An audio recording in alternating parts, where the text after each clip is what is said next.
vibrational healing, light, sound, color therapy. All these can detoxify and rejuvenate your body. We're talking serious ailments too, like Lyme disease. And that's exactly what happens in this clip. Dr. Julia Schulenberg shares this success story of a patient who overcame debilitating illness through a blend of science and spirituality. Can we talk for a second about maybe a case study or a patient who you've worked with and you've seen some really great results just by using color therapy or sound frequencies or just, frequency healing in general? How has that looked for different ailments? All right. Well, I'll use, other than my son, I've already talked about him, but he got all better. But I have a patient, the one that I can think of, and she was really bad off, and she had Lyme disease, but she was living in Australia. But she had been to a clinic in Switzerland or Germany. I can't Paracelsus, but anyway. And she had been to a physician in the East Coast and in Australia, and she got to a point where she couldn't take anything. If she took an herb, she started having seizures. If she took a supplement, she started having seizures. Oh my goodness. So she came to my office and stayed for 4 or 5 weeks. Wow. Since I knew that, I didn't have her take any herbs or supplements. Everything was frequency, laser, and laser therapy. Okay. Mm-hmm. And then also the spiritual work too, because that was major, the spiritual work. Okay. Mm-hmm. So she came from being an unbeliever to a believer during that 4 or 5 weeks. Beautiful. So anyway, and she got completely well. I mean, I'm going to fast forward 3 years, but she became completely well and leads a normal life and lives just like us after 3 years. And it was 3 years of what? Color therapy? 3 years of vibrational, the whole? 3 years of the laser detoxification, and then the homeopathy, the recall healing, and the sound therapy that I do, the frequency machine that I use, and the color therapy. But all of that combined together, and then she eventually then she could do the supplements and the herbs, no problem. Wow. So then supplements and herbs, and then you also probably look at diet, right? Oh yeah, lifestyle diet. changes as far as diet, and then exercise. Is that something that you really? Exercise is important. I have to do that more of that myself, but the diet is always a big part of it, because food is got its own microRNA and its own protein coding genes. Okay, and so if you eat clean food and the right foods, you're getting their microRNA and healthy DNA into your body. Okay. Because now I'm getting into epigenetics, because epigenetics is all about the external environment around you and the internal environment. And that's determines whether those genetic SNPs are switched on or whether they're switched off. So are you in favor of raw veggies versus cooked? Or, I mean, what diets do you all normally... depends on the person, because if some people, if they have major gut issues, and also depending upon their level of inflammation in the gut, they can't do raw veggies. Okay. And it depends on the vegetable too, as to whether they have a genetic SNP or sulfation issues as well. What's safe is probably gently cooked vegetables, and then at some point, then people like you and me, then we could do raw juicing and raw vegetables, no problem at all. But a lot of times I get such very sick people who are so highly inflamed that I can't have them do that until later. Okay. So what's like, well, I guess it sounds like everybody's different. So is there... it's very different. Is there like a certain diet that whenever a patient is... that you recommend that a patient start with, or do's and don'ts? Oh, yeah.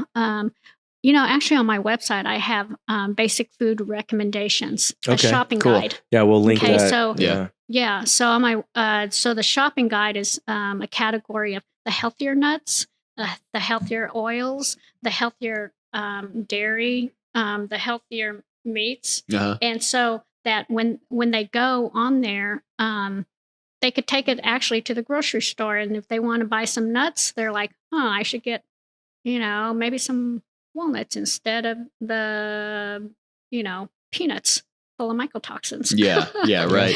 If they look at the oils, you can go under search menu of basic foods. Mm-hmm.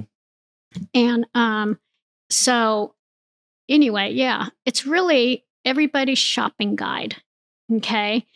Fruits, nuts, seeds, grains, beans, potatoes. Choose a colored potato, choose a colored rices over the white. Okay. What's the deal with nightshade vegetables? Oh, Why are those usually no?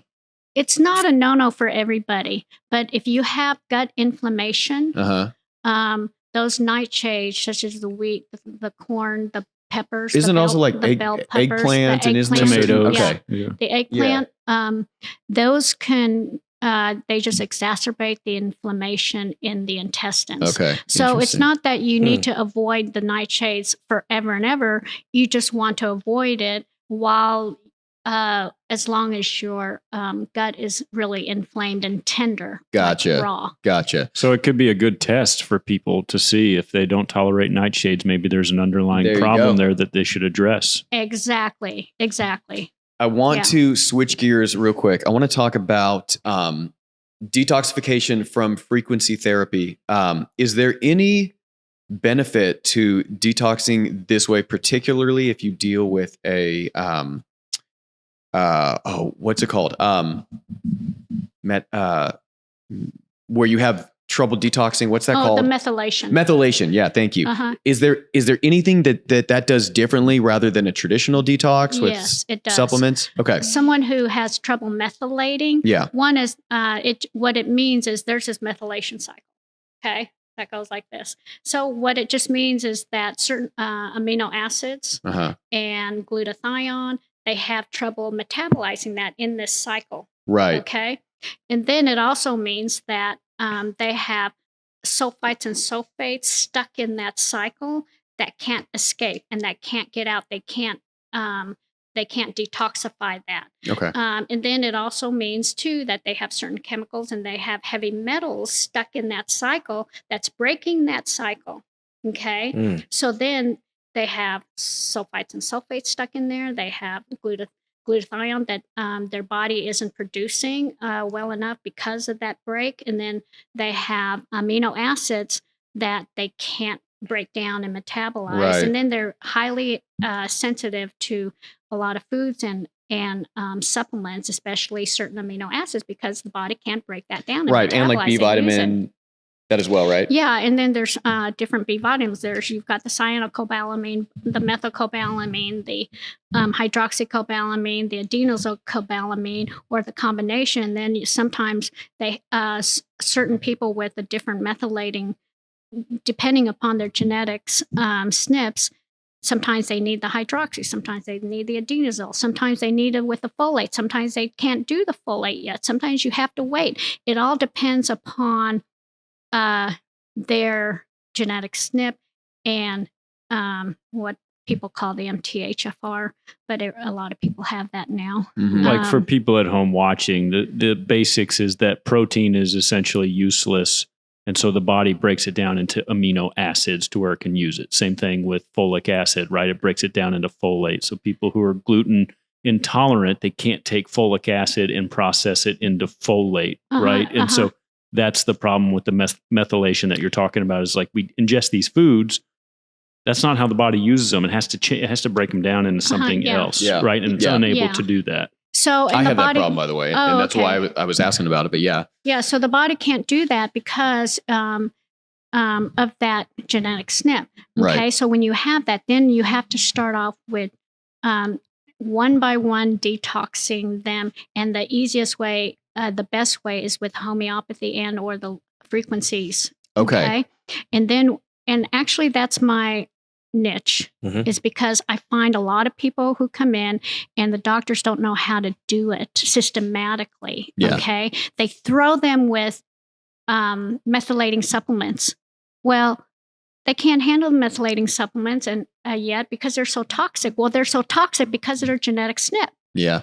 Okay. So we got to open up those detox pathways first. Okay.